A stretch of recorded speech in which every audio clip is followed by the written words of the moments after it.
হ্যাঁ ভোটকে জয় করার জন্য চেষ্টা করছেন। এখন হ্যাঁ ভোটকে জয়যুক্ত করলে তারা যেটা করবেন, তখন সংসদের উপরে এই যেগুলো তারা সংস্কার বলে বিভিন্নভাবে মানুষকে প্রলোভন দেখিয়ে বিভিন্ন পাশ করেছেন, সেগুলোকে চাপিয়ে দেওয়া হবে।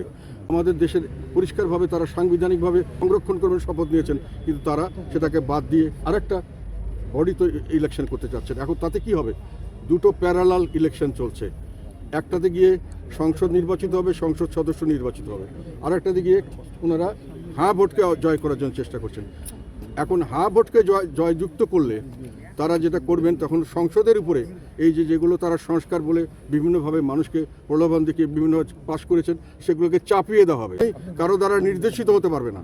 কারণ আমাদের নিয়ম হলো, যখনই কোনো আপনি নির্বাচন করবেন, আপনি সংসদ এবং নির্বাচিত সরকারের কাছে ক্ষমতা দিয়ে যাবেন।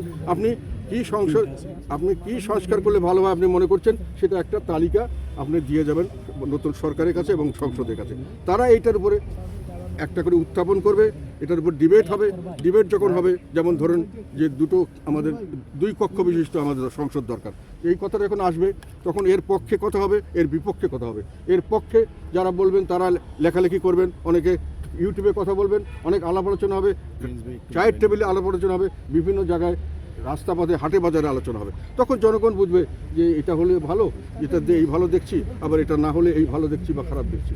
তখন জনগণকে যদি আপনি হা বা না বলতে চান, তখন তারা বুঝে একটা হা বা না দিতে পারবে। কিন্তু একসাথে আপনি 4টা-5টা দিয়ে দিলেন এবং তার অর্থের ভিতরে অর্ধেকটা বললেন আরও আছে কিছু, আপনি এটা মানলে এগুলো সবই মেনে নিচ্ছেন। মানে আপনি যদি একটা মানেন তো সবই মেনে নিচ্ছেন। তাতে করে আপনার যেটা হচ্ছে সেটা হলো, পরবর্তীকালে যখন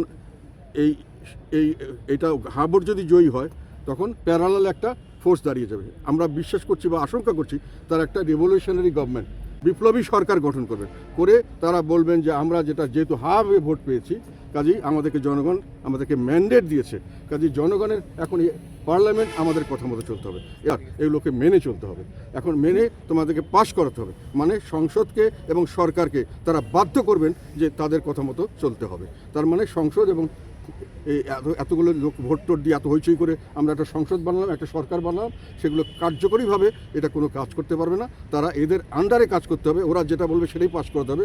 এবং ওনারা যদি বলতে থাকে যেটা আমার পাস করাতে আরও বেশি সময় লাগবে, এটা আরও ঠিক করতে হবে, এরকম করে ওনারা মাসের পর মাস, বছরের পর বছরে যদি ক্ষমতা দীর্ঘায়িত করেন বিপ্লবী সরকার, তাহলে এই বিপ্লবী সরকারের মাধ্যমে দেশ চলবে, পার্লামেন্ট হবে, তার আন্ডারে একটা হুকুম মানার একটা অবস্থান। তা সেই নির্বাচন যেখানে ক্ষমতা হস্তান্তর হবে না।